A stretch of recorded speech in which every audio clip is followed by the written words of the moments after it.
so many women think that they have to control. That's back to that thing of like, we're not letting Hashem allow the flow. If we want to control everything, then we're in our masculine. We're not in our feminine. Feminine is going with the lead and going with the flow. But when we're in that masculine, it's like, I need my husband to do this so that I can do this so that I can do that. And you're not actually trying to be the full-on You're not CEO. flowing. You're not in your feminine. Today's episode is a really, really special one. I'm sitting down with Chava Richler, someone who's incredibly grounded. She's authentic and intentional in the way that she lives her life. Chava wears many hats, and one of them is that she is a dating coach, and she is extremely passionate about relationships, primarily the relationship between husband and wife. And we talk openly about why marriage isn't meant to sit on the back burners of our life, but rather be something we are actively investing in and prioritize in ways that we can do that. We speak a lot about mindset and ways of shifting your mindset and trusting in God and letting go and living your life from that lens. This conversation was so meaningful and powerful to me. She ended up staying at my house for an extra hour and a half after our podcast because we could not stop talking. This episode really impacted me, and it's something that I've been thinking about the entire week, so I am so grateful and happy to share it with you all. Hi, I'm Chana from Day in My Jewish Life. I grew up as the youngest of 8, surrounded by larger-than-life personalities, and in all of the noise, I often held my own voice back. But being the youngest also gave me a gift, the ability to listen and to take it all in. That shaped me into the person that I have become. Eventually, I was given the privilege of opening up my own Instagram platform, a space that pushed me to share my voice. I cannot even begin to tell you the countless ways that changed me as a person. And that's why I created this podcast, Day in My Jewish Life Unplugged. Here, we amplify voices that don't always get a mic. You're going to hear stories that are real, unpolished, and full of beautiful meaning. And my hope is that by listening, you're going to discover something that speaks to your journey.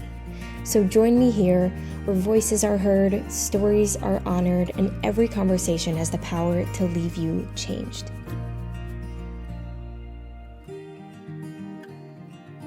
Hello, Chava.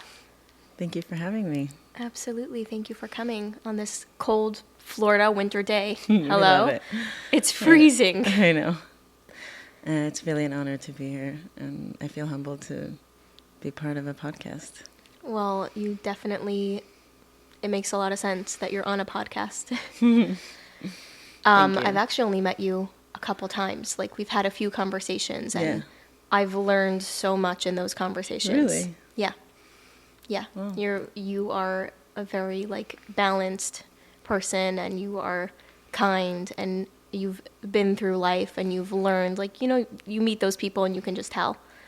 Thank you. I appreciate that. And I'm excited to share with the world, talk and share. I learn from you too. I love all the things that you share on your page in such a beautiful light, and I love everything that you share. Thank you. Yeah. So tell us about yourself, a little bit about you. What do you do? Okay, so I am Chava Richler. I am, first of all, a wife, a mother of, Baruch Hashem, 5 kids. And I am a shadchan and a dating coach. I also am a makeup artist. And I recently started a wig line making beautiful luxury wigs affordable for Jewish women. Oh my goodness, you just mentioned 6 things in one. Yeah. I could never. With that being said, I wouldn't consider myself a career woman. I do consider myself my highest priority is my family. My husband and my children come first in everything, and that's always been my center. So I'm not a go type of woman, even though when Hashem sends me opportunities, I feel like I take them as I go. Wow. So that's basically, and that doesn't... I'm flowing with it. I'm not rigid about I have to do this and I have to do that, even though maybe I should in the success world. But like, I want to be present as a wife. I want to be present as a mom. And with that, I want to flow into the work that I'm doing. If that makes sense. It makes a lot of sense, and it's definitely unique. Like, most people are a bit of perfectionists, like in the things we do, especially business. It's like, it has to be this way, and therefore it becomes stressful. But like, if you're 100%. doing it because of a passion. So whenever I started any of the things I started, it was never perfect. I've like encouraged so many of my friends who are so talented in so many different areas, and I'm like, just start a page, just start doing this. And they're like, no, it has to be perfect. And I want to share, like, it doesn't have to be perfect when you start. Start where you're at. I remember when I started doing makeup, it felt so vulnerable. I started that page and my heart started pounding, and I'm like, Wow. When I posted it, I was like, here's my journey. And you know, when you start doing makeup, it's like, you start doing the friends of the kala, you know, like the people who want like after work hours, like 4 or 5 p.m. And that's like the worst time as a mom. Like, you're home with your kids, like, everyone told me, Chava, you need to get babysitters. You need to be like, take clients so that you can be a makeup artist. And I wrote to the Rebbe, I said, I want this to work only if it will allow for my family. I want only morning clients. And morning clients is usually brides or the like immediate family of the, and I don't know how it happened, but like it just started coming. People were asking me, I'm the family of the bride, family of the chassan. And I was like, thank you, Hashem, that I was able to work with my family. I never had to get a babysitter for 4 or 5 p.m. And I just said no to all of those. That's crazy. And you still found business. And I was really busy in Cornice. Wow. Yeah. I love that so much. So I was very passionate that I wanted to be present and home with my kids. I feel like when there's a beautiful sefer which many people know of, Shar B'Tachain, Yeah. where it speaks about success and, you know, Hashem opening up the gates of wealth, parnasa, for you, and how it's meant to, when you open up your channels, and that doesn't mean compromising your values and the things that you care about. 100%. So a mother, like, if you care about being with your family, like, no, Hashem's going to find success for you while you're taking care of your family and within the realm of where you're meant to be. Yeah. It gives an example of somebody like traveling a crazy distance that, you know, puts his health at risk. Like, you could do that, but if you open yourself up and if you take that chance and realize, like, no, I'm a mother first, and this is what's important to me. Hashem will put success in my hands when 100%. I stay in my role. I'm actually, like, I've learned so much from that. First of all, I learned Shar B'Tachan on podcasts, with 2 different podcasts. Tell us where. But also the B'Tachan book by Sichas in English. It's the Letters of the Rebbe, all based on B'Tachan. I actually forgot to bring it, but it's just one of the most amazing books, and I recommend it to everybody to read, because you really understand. It's Letters of the Rebbe explaining to people how, like, Hashem wants us to have good lives. Hashem wants us to live the best full life, and Hashem wants us to do the things that He wants us to have. So as a woman, I believe, like, our priority is our family, and no one else can do the job for us. Not a cleaning lady, not another mother's helper. We are the tone of the home. So Hashem wants us to have a good life with that. So once we prioritize where we need to be, our children, our husbands, our family, everything else will flow and can flow. We just have to give it to Hashem. So this book helped me, like, think in that B'Tachan mindset that Hashem wants the best for us. And we just have to do the little part, and Hashem will open it up. Did you have it at the time? Like, I'm curious if this is something that just came natural to you, or was something that you learned that pushed you, like, I'm going to take this makeup job in my hours. Like, how did you do that at the time? So, and I always loved makeup. I didn't think of myself like that I was going to be a makeup artist. Like, originally I was teaching and I was looking into shluchas options, and I thought, you know, like, I don't think I'm going to go into makeup. But as time passed, I really wanted to do something that I can do as a mother and not compromise on my children. Wow. Because when I was teaching, it was really a struggle for me. One of my kids were sick, and I had to find a babysitter, and I told myself I never want to do that. I know, like, I shout out to all the teachers out there. Like, it's really a struggle. I just knew that I wanted to be able to, like, choose my hours and choose my time when I can be around. So in terms of, like, having that inner voice, like that Hashem in my life, I think that was something that my mother gave to me, like channeling, like if I'm going through a hard time, like write to the Rebbe, or, you know, Hashem will help you, like just little things like that. Like, wow. Hashem, things will work out. Like having Hashem at the tip of our tongue wow. is something that allowed me to, like, have that relationship with Hashem. Yeah. It's like it's little and it's nuanced, but that's what was on your head at the time. I mean, it's constantly growing. I think with moving, we recently moved a little over 2 years ago, Baruch Hashem, to Florida, and we're so grateful to be here. And that was my first time meeting you. Yeah, you like in rocked up in the grocery store, and you were like, "We just moved. I'm all over the place. Hi." Yeah, and I just remember being so vulnerable moving. Yes. You know, like, I don't know why I thought it was just going to be, like, so nice and dandy. It's just like, oh, move to Florida. But it does come with struggles. And it comes with struggles. And I think it challenges every little aspect of, you know, like financial environment, community, the children's adapting to a new environment. Like, and really, like, I have to learn to just, I am not in control. And I'm letting Hashem guide me. Because if I'm trying to control everything, I would have anxiety and I would be stressed.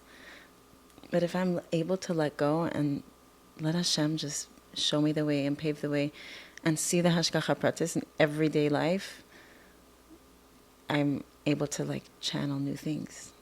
Wow. I want to go back a second.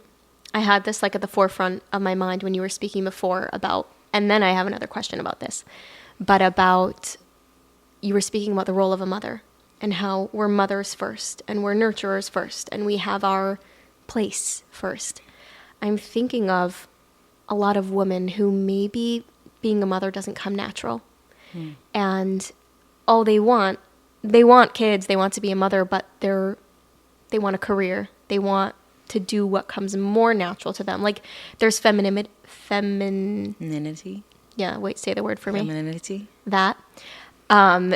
Which is, you know what, some men have more of it than women, you know, like it's a soul thing.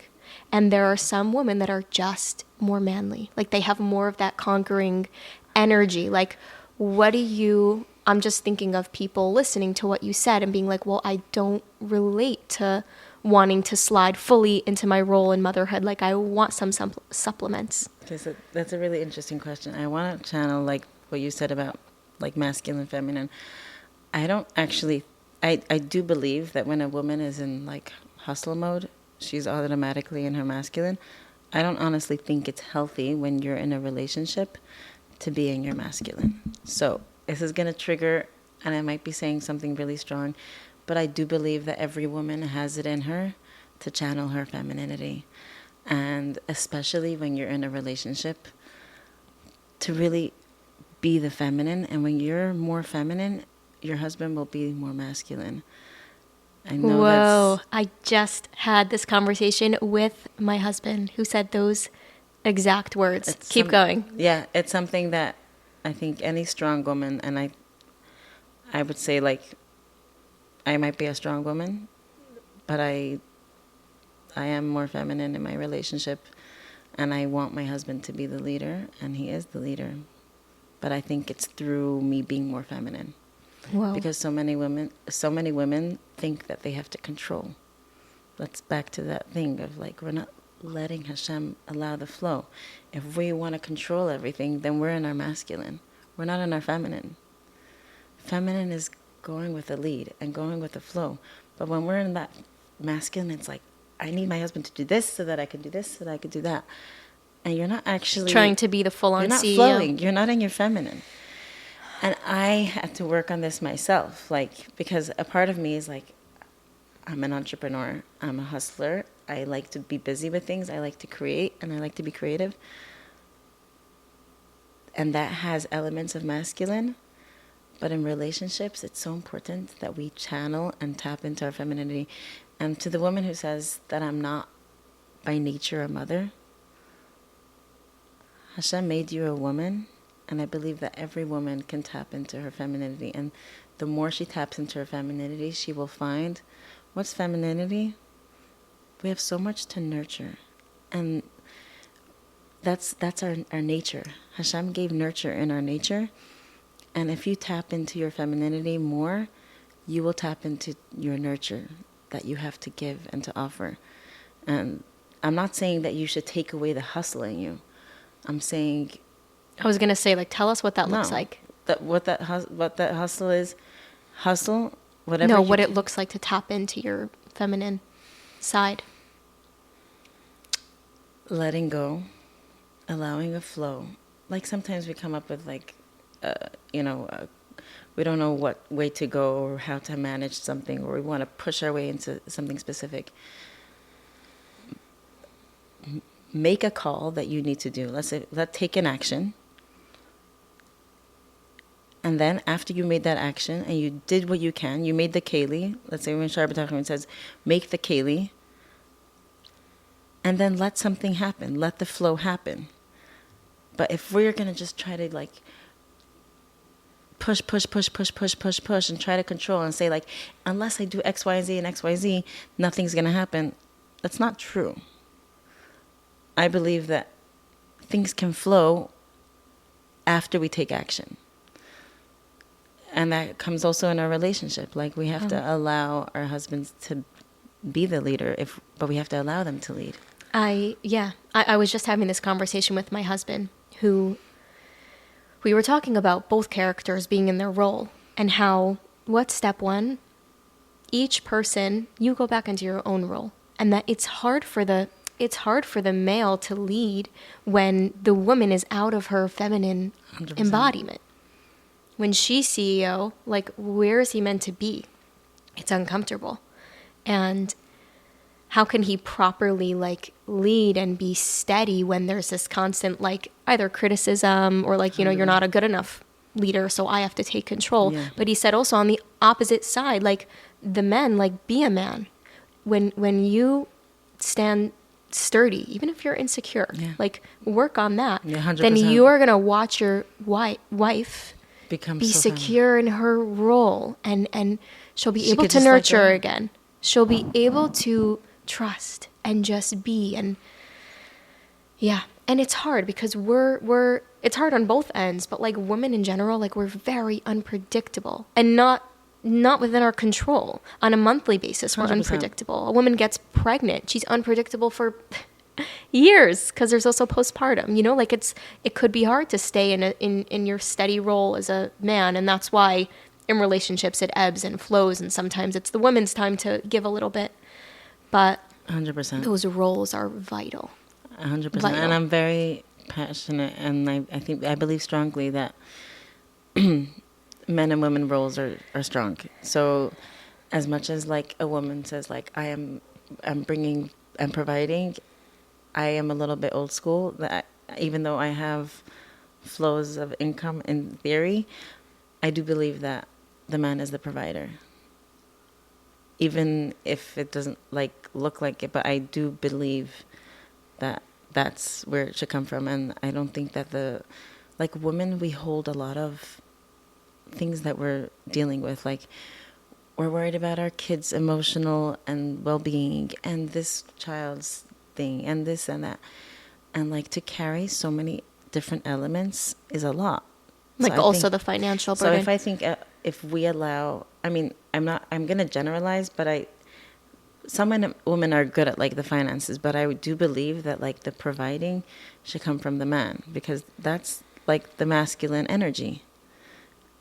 What can be difficult is nature. There's different natures and different personalities. And so what do you do when I'm thinking of like 10 couples in my brain. Yeah. Where the man is just kind of feminine and the woman is pretty masculine. Like, I still believe, I'm with you, that each of them has their role and should step into their role. If it's but really what working, do you do when great. even I if don't it's know what to not? say. Like, what do you do when it's not in either of their nature to be in their correct?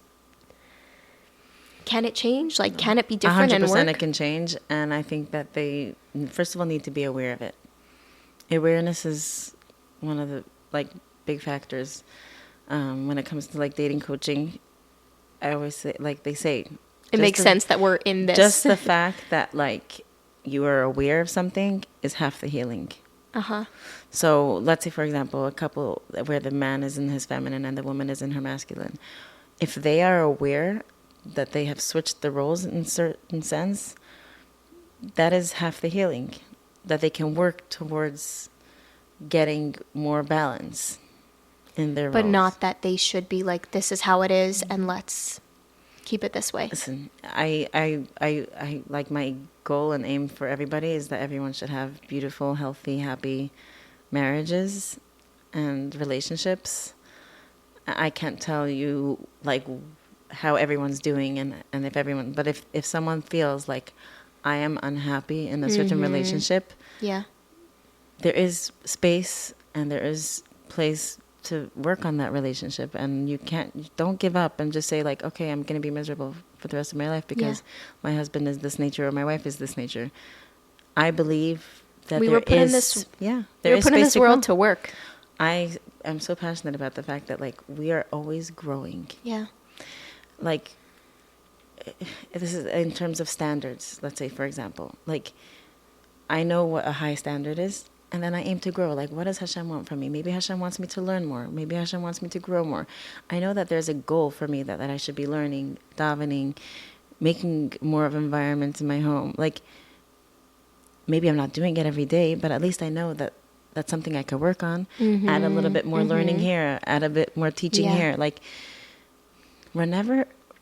We should never say okay, we're good. We're just this is how it's going to be. If a relationship is just okay, we're good, and we're not working on it, it's eventually going to fizzle out. Absolutely. We have to work on it every day, I believe. Wow. Yeah. And it's so fruitful when we do. Yeah. Yeah. Even, I'm saying you could choose for it to be stagnant, but it's going to explode on some end. And also, you're missing the fruits that could come from it. You don't have to wait for tragedy to fall apart and then rebuild. No. I think that if more people were focused on how do I work on myself, how do I become a better version of myself, or how do we as let's say a couple, how do we work on ourselves, if people just have that in their language, it's a growth. What can we do to better ourselves or support each other, or it's something. Well, you know what comes to mind of what can get in the way of doing that is helplessness.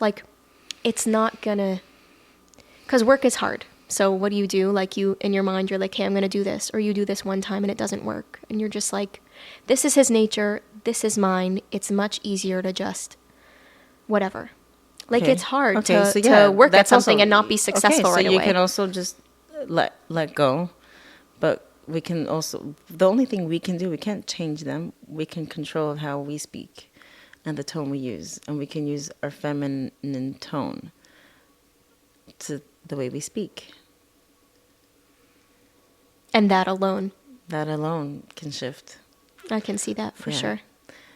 I'm trying to remember, there was a marriage book that I used to read and recommend, but it was all about not changing our spouse, but changing the way we spoke to the spouse. Wait, The Empowered Wife?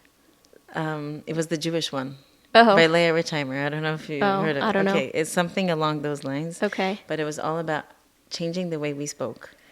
And I remember, this is we're talking about 8 years ago. And I remember just switching a few ways of speaking. I really saw a difference. As if, for example, when back then my husband was working. We were living in New York. He was working in New Jersey, and he would come home so late. And but if it was like super late, sometimes I'd be like triggered, and it would like I wanted him to know that like it was frustrating for me. But I realized it didn't help. And instead of that, I changed after reading like a chapter in that book. I realized like the way you greet him at the door has an effect. And I just changed it. And it just changed so much of the energy in the home. Instead of being a nagging wife, I was What did you say welcoming. instead? I'm so happy to see you. And show how grateful you are that they're home. Versus like, oh my gosh, you're so late. Like kids are like, I'm losing my mind, blah, blah, blah, blah. And did you still feel like, what about that part of you that was frustrated or was having a hard time? You know, you shift your own brain to Yeah. think positive. Yeah. Your brain itself just feels the gratitude that they're there versus like you being upset that they weren't there. Wow. Because when you complain, you're channeling that frustration in you. And when you think, what can I be grateful for? And what am I going to share that I'm grateful? You're automatically going to, like, it's just going to, like, your energy is going to be shifted. But without that you. right there, I mean, obviously, but it's the hardest part. When It's a mental exercise. But It can was walk so us hard. through, like, either in your situation or just someone, your relationship coach, so maybe a situation that someone brought to you, but how would you recommend breaking down that, one, I'm in a bad space, I'm really overwhelmed, the kids are being nuts, and my husband's really late, and I'm overstimulated, I'm annoyed, the house is a mess, whatever it is, to those like tender steps of shifting your mindset in a way that's wholesome, because you don't either want to 100%. shove it down and shift to gratitude. You want to be transparent and you want to share with them how you're feeling, but you also want to bring in a warm, happy tone into the home. So I had to shift, and I remember, I don't even know if my husband knows that I did this whole shift, but I'm saying back then, you shift like you're grateful that they're there, you're happy to see them. And then later, after you've eaten dinner and you've spent time and the kids are resting, and you want to bring it up and you want to talk about it in a more calm space and say like, it's really hard for me that it's so late. How can we adjust the timing? So don't shut it down. Don't shut it down. Communicate it in the right time. Communicate it when it's not a strong trigger, when you've calmed down, when you've eaten. And he'll probably say thank you for telling me. I'm not perfect. I'm still working on this every day. Like, not to like, but like, basically like channeling our communication. Like, you have to almost treat your relationship like you're in a fancy office, and like the way you would speak to like you're both executives. Wait, that's so important. He's not like a dish towel that you could just, you're so comfortable with, you could say whatever you want. You should be like so comfortable. As like, I listened to a podcast recently, I forgot her name, on Human and Holy. She said like, you should be besties. Tanya Khazanov's podcast. You should be besties and lovers. And I think like when you speak to each other with respect and share like 100%, you should share your needs, and you should be so transparent and share everything that you want to share, and you should never hold anything back. But at the same time, read the room. Like, you're smart. Women are smart. You have a Bina Yesera.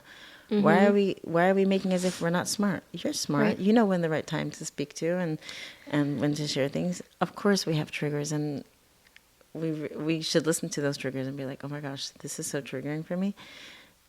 And like, it triggers me X, Y, Z. It can be rough, because the more time you spend in a marriage, the more comfortable you get with your partner, which is so great. And you trust that, like, I could say whatever I want, he's still going to love me. Of course you could say whatever you want, but is very toxic, because you're not being nice. You're not being kind. Like, you're yeah, he will, because you're in a committed relationship and there's this deep love. But that's not fair or productive. And I think every relationship has to learn, like, our ways of communication, because I think in the beginning, maybe I didn't have these tools that I have now. Yeah. To learn when is, like, that, the way we bring things up has an effect. And that's something that I think I've developed. over time. We're growing. Yeah. So Yeah. I'm also growing. Yeah. And what's nice is that you grow together. Yeah, and I think, like, back to what you, like, the coaching aspect, I think I coach with my heart and my intuition. Mm-hmm.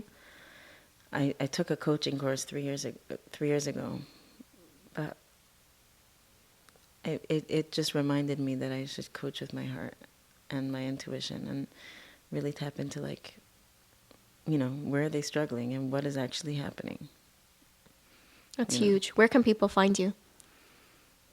Where can people find me? On my Shidduchim number? WhatsApp? Yeah. I'll link it in the show notes. Yeah. Like if anyone wants to reach out with, Sure. you do couples coaching and you're I also do. a shadchan. I You also I don't own a wig I don't officially company. do couples coaching. I officially do dating coaching. So before, Yeah. do you speak to them after? I'm happy to. They're happy. They're welcome to reach out anytime. It's incredible. Yeah. It's really but holy I'm not work. officially certified as a couples coach, even though I do have people that reach out. But I just want to put that out there that I'm not. I am officially a dating coach. Yeah. Mm-hmm. But I I'm want to happy get back help. to the 1 second. You were in the middle of talking about, and I want to get back to the mindset piece. That's what I was about to say. But continue where you left off, where you moved and everything shifted. You thought it was going to be easy because I cut you off to talk about this whole relationship thing. But I want to go back because this is really what I want to get into next. But and I guess through your story would be really helpful, of you moving here and having to resettle, and you had all these hopes and dreams, and your mind just you had to have a huge mindset shift. I had to have a huge mindset shift, but I also, like, even with the move, I feel like Hashem was guiding us to where we're supposed to be. And I, like, even the way, we chose where to live and everything, I feel like Hashem put us where we're meant to be. And I really believe that. So even with that, it was like, I wrote to the Rebbe constantly, like, please make it, wherever I should end up, please, like, let it flow with that. And I felt like there was so much clarity, like the way even, like, we came through with the house and everything, like, that was from Hashem.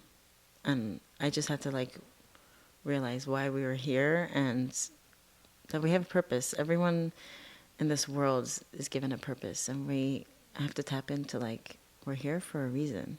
And we have what to offer, and we have what to give. And Wow. we have to tap into, like, we're not here to just take. You seem to have a really easy time leaning into that. Like time and time again. And in every situation, I'm amazed. I'm really amazed. Everyone has it in them, right? But looking at what you've been through, and I know there's many more that is not necessarily for the world to hear or see, but in every scenario, you seem to just naturally lean back into this humility of, like, it's not all about me and Hashem. What's my role in this? What is my role? Okay, fine. I'm only going to work from that space. I trust you completely, God, to bring in the parnassa, to bring in the jobs. Like, what is that? I love it, and I think it's something I've worked on, and I've mentioned that book that I was constantly reading. I think, like, even that you're constantly reading it, like you're leaning into help. You're leaning into, like, so many people are just closed off. Like, be quiet. I'm suffering now. It could be my childhood. Tell us about that. Like, I'm thinking as you're asking the question. I think, like, my parents always spoke about, like, the Rebbe, and even something simple, like every time there was an event. My parents are Shidduchim in Sweden. Forgot to mention. The weather is not always fantastic, and, like, something simple like asking the Rebbe for that it should be good weather, like something like that. Yeah. And then, like, it was supposed to pour that day, and then all of a sudden, right by the event, it, like, turned sunny, and my mother would always be like, Hashem answered my prayers. Like, it was something that was, like, embedded in our, like, the concept that we can write to the Rebbe, daven to Hashem, and we'll see it in small ways. I would love to give that to my kids. But, like, I remember, like, my daughter, I have, Baruch Hashem, 3 boys, and I have my daughter, and she davened so much for a baby girl. And I told Chaya, like, you can daven by candlelighting or anytime. And I would hear her under her prayers, like, asking for a baby sister. And thank God, like, Baruch Hashem, I was expecting my baby last year. And she said, I knew that you were going to have a baby girl because Hashem answered my prayers. And I was just like, Oh. my daughter believes that she can daven to Hashem and Hashem will answer her prayers. And I feel so grateful for that. And it doesn't mean that everything comes easy and that everything I ask for comes. Mm-hmm. Mm-hmm. But sometimes I think Hashem wants us to, like, learn lessons and develop ourselves and do hard things. But he's right there. But he's right there. Like, sometimes, like, we don't know what we're doing, and it's so hard. And I think, like, Hashem wants us to develop our character through that challenge in order to be able to be a keli to receive his blessings. I know that's a very deep thing, but, like, I believe it. I believe that Hashem wants us to develop our characters and, like, push ourselves a little harder in order to be, like, the channels to receive. Because if we're, like, impulsive, reactive type of people, maybe we're not ready to, like, receive such abundance. Maybe we're not ready to, like, give in the capacity that we hope to give, because we have to develop our character. That's actually another concept in Shar B'Tachon, that we actually have the ability, in not a good way, to block our pipes of blessings. And that by us opening up, we mirror the opening up effect in the heavens. And how? By refining your character, by trusting, by believing, by developing yourself, working on yourself. So we're all work in progress, and that's why I say with relationships, like, in the beginning, maybe I wasn't so good at, like, expressing, like, myself in the healthy ways, but, like, the more we develop ourselves and develop our relationship and grow, like, if we're going through a challenging time, it's like, okay, Hashem, what do you want from me now? And, like, we tap into, like, what See, you go there right away. What does Hashem want from me right now? It's incredible. Like, maybe Hashem wants me to learn more. Like, maybe Hashem wants me to be more present with my kids. Maybe Hashem wants me to be more patient. Maybe, you know, like... What are you trying to teach me? Yeah. So instead of fighting it, of, like, why is this happening to me? Like, this is ridiculous. This is whatever. It can be a teaching, like, lean into God. We can either go into victimhood and say, like... That's my favorite place. We can either go into victimhood, like, Hashem always gives me challenges. Hashem is always giving me a hard time. Yeah. Chas v'shalom. On impulse. Chas v'shalom. I never want to utter those words. Mm-hmm. But, or we could say, I must be going through this challenging time so that I can learn from this. Maybe I should be more sensitive to others who are struggling. Maybe I should, like, I don't know. Is there a time to fall apart? Well, it depends on the falling apart. But I definitely think, like, we can go through hard times, and sometimes we just want to vent. Mm-hmm. And I definitely, for me personally, I maybe am an extrovert, or maybe I definitely have our people that we should talk to, like, if we're struggling. Mm-hmm. Like, for some people it's a sister, for some people it's a good friend, for some people it's a mentor that they look up to. In my last podcast, actually, I learned so much from these. Like, I selfishly do this for myself a little bit, I have to say. That. I do love listening to podcasts. I feel like I'm learning constantly. You are. And through, like, practical life. Yeah. That's what I love about it. We're, like, bringing in these lofty concepts to day-to-day life and relationships and moments. But something she said, Rachalea, was she had a big struggle for many, many years. And what she came out of it now with, when she feels herself going back into struggle, she's like, I don't allow myself to linger there. Like, get up. You're having a hard day. Like, being a little harsh with yourself. Like, we're not going to, and I'm saying this and I'm like, you don't do this, but I love it. And I'm working on it. Exactly. But, like, you know, a lot of people, I want to give myself the space to zit it out. Like, you're not actually giving yourself anything, really. A little bit, and then get up. Go for a run. go for a walk. Get outside. Like, I would don't say go get for a stuck. walk. Don't go for a run. I mean, if you go for a run, like, you do what you want. If that's your thing. Yeah, if that's your thing, go for a run. I liked that. Go for a walk. We sometimes we need a little, like, get up. I think, like, we can be in that space for a few minutes, but I don't think it's healthy to, like, stay in that space. Mm-hmm. I think our spouse A mental health day. and our kids, like, we can struggle with mental health. I mean, I'm saying this with so much sensitivity, but do one thing that can get you out of it. So, Okay. like, let's say, for example, if a challenge came up and you feel helpless and you feel like you're rotting and you're like, oh my gosh, nothing I'm going to do is ever going to work or nothing. Yeah. I say, do one step, make one phone call that maybe can have a lead. Do one step that can help you get towards your goal, and then let go. Go for a walk. Go for something that will train your brain to, like, hear the birds chirping or, like, just distract yourself. So I started listening to Tanya first thing in the morning to, like, start my day. I listen with Josh Gordon, and I think he's timeless. Yeah. Really timeless. Oops, my phone. It's fine. Unless you want to go check it. No. Yeah. I mean, it's hard to speak on, like, deep mental health issues. Like, I think what we're speaking about right now doesn't necessarily apply to, like, the heavy Yeah. things that no one should ever know of, but unfortunately people know of. Like, Yeah. that's for a mental health professional, and And I don't know the answers. I don't either know the answers, and I'm not a medical professional like that.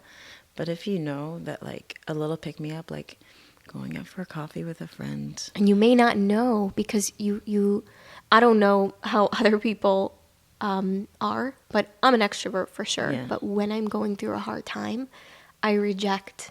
You know, my sisters are always like, "Why didn't you call us?" You know, and it's like, and I know a lot of people do this, and I think it's shame of being seen in a bad place, like wanting to show up perfect, wanting to whatever it may be. But that first step of, like, maybe I'll just go for a coffee with a friend can like, sometimes you actually have to push yourself to do that. Yes. Push yourself, but then I always feel so much better after. Yeah. Like, It's so true. even if I get on the phone with a friend. And nothing was resolved. Or my sister or someone, like, just to, like, vent for 5 minutes and then, like, let them distract you with something else that's going on in their lives. And, like, you know, channel, like, that you can also maybe, like, help someone else, or channel that you can also be a giver in the moment, even when you're, like, struggling. In a lot of Rebbe letters, that's what he would advise people who are struggling, like, give. Go give to someone else. Yeah. And I think that's, like, the Jewish concept of, like, not just our survival, but our thriving, the Jewish community thriving, the Jewish world thriving, is we're constantly looking to give. We give tzedakah even when we're struggling to put food on our table. Yeah. Yes. Wow. There was, even in Tanya, like, around Yotzes Kislev time, there was letters to communities that were struggling. They couldn't even put food on the table, and the Alter Rebbe wrote to them, like, you should be giving tzedakah. Wow. And I was just like, that's literally, like, Wow. even when someone's, like, struggling and, like, you feel like you can't do anything, you can give. And it's that same get up. Yeah. It's Give. the get up, but give him your capacity. Mm-hmm. Maybe there's someone who would love to talk to you about their stuff, and you can give them just a word of hope. There's this like, sometimes a mindset of, like, I'm drowning, I don't have what to give, which is so untrue, by the way. We just celebrated Hanukkah, the whole concept of that, you know, the oil, they found a tiny jug of oil that they needed to light the menorah, and there wasn't enough, logically, there wasn't enough to last what they needed it for, and they did it anyway. Yeah. They could have said, like, this is not possible, we need more. So I think everyone who's experienced life has felt in a place that they feel hopeless at some point. whether it was health, financial, relationship, struggling with their children, or fertility. Like, there's so many aspects, and you never know how you can be contributing. So maybe we can look for like opportunities to give even when we feel like we're depleted. Yeah. And that gives us life. It revives you. That's so true. Like if someone's experienced loss, or like, you can maybe give hope to someone else. Absolutely. That they can move on even when they're feeling so dark. Yeah. I think it's not a Jewish concept of that, self-care in the sense where I'm like taking myself fully back so I can fill my cup. Like, no. You have to simultaneously give. You're not the selfish filling your cup, the spa days, like mixed in with filling your cup by giving. And it sounds counterintuitive, but it is so not. Like, we take care of ourselves so that we can show up for our family. Mm-hmm. We take care of ourselves so that we can show up for ourselves to be the best version of ourselves. Yeah. And going back to what we were talking about before, like, the relationship with your spouse is the most important relationship that you're going to have. 100%. Like, I would say work on that. First. Every day. Wow. Every day. I don't know. It won't feel like work. But like fueling it. You're saying like finding little things during the day to enhance it. Yeah, like make a coffee for your spouse. Yeah. Something like that. Yeah. I love that. Do every day. Work on it every day. Something. Something small.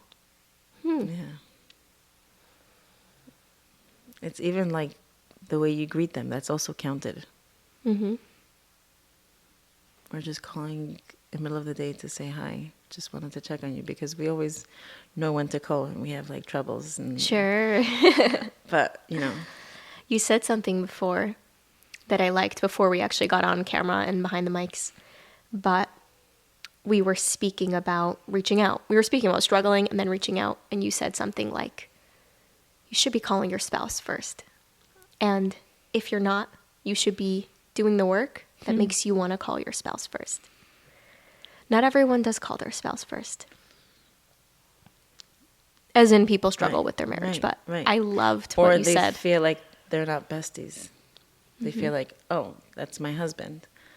But I do think, I feel very grateful and lucky.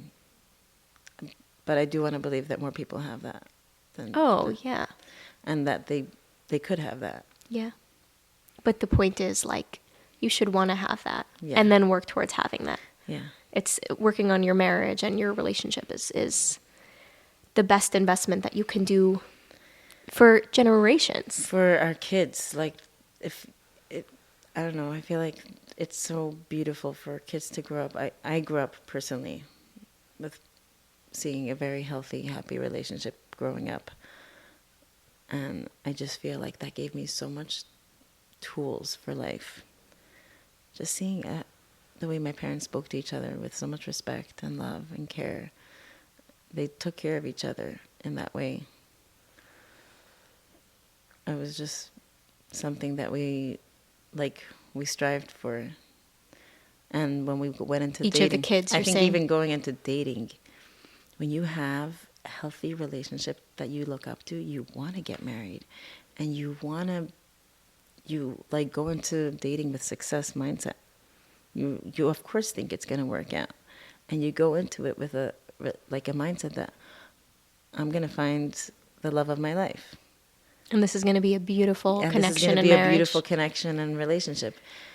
That is a tool I know that a lot of people don't have, but it's something that my parents gave me. Wow. And I don't take that for granted. And I realize it, like, when you have a strong relationship with your spouse, your kids are not only going to be more successful in school and the relationships around their friends, but it's going to give them tools for when they meet their significant other. What would you say to, and I'm sure you've had this, to a single who is ready to date and didn't have that?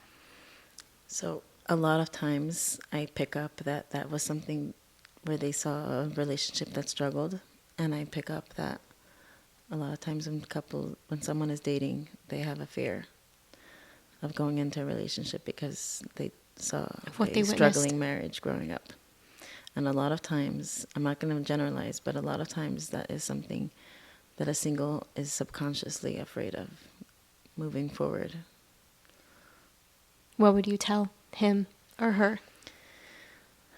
I'm sure there are many. You can have a good relationship, and you can hopefully create a healthy relationship, and obviously, make sure that this is the person that you can have a strong relationship with and be open with them. But, don't let that cycle continue. Don't let that cycle continue. Yeah. Sometimes I find like people who have been through... It's easy to say. I feel with sensitivity, like I want to say, I am validating that struggle is very real for so many people, that they haven't seen like that type of relationship. But sometimes that propels this motivation to build something so different. Like, parents who grew up with parents who were, very toxic or, didn't treat them well. Oftentimes it leads them to learn something totally different. Like, I don't want to ever give that to my kids. Right. And therefore, I'm going to raise my kids like this. Right. Like, sometimes it actually propels the opposite in a beautiful way. Right. Wow. L'chaim. L'chaim. I learned a lot. Oh my gosh. What do you leave us with something in relation to relationships, mindset? Like, you shared so much, but leave us with something. I'm like thinking which direction I want to go into. Yeah. But Hashem gifted us with gifts. Every person has a gift. We should tap into the gifts that Hashem gave us. Listen to it, because sometimes we need to tap into our femininity to realize the gifts that Hashem gave us. And then Hashem will show you opportunities based off that. Mm-hmm. Allow Hashem to lead, and allow for our spouses to lead. Incredible. I love that. That sums it up, basically. That's where we started, and that's where we're ending. Yeah. Thank you, Chava. Thank you. Thank you so much for having me, and thank you for giving me the opportunity to be here. Absolutely. And I'm going to leave your information in the show notes. I am positive that people are going to want to speak to you after this. And thank you for sharing. Thank you so much. Thank you for having me.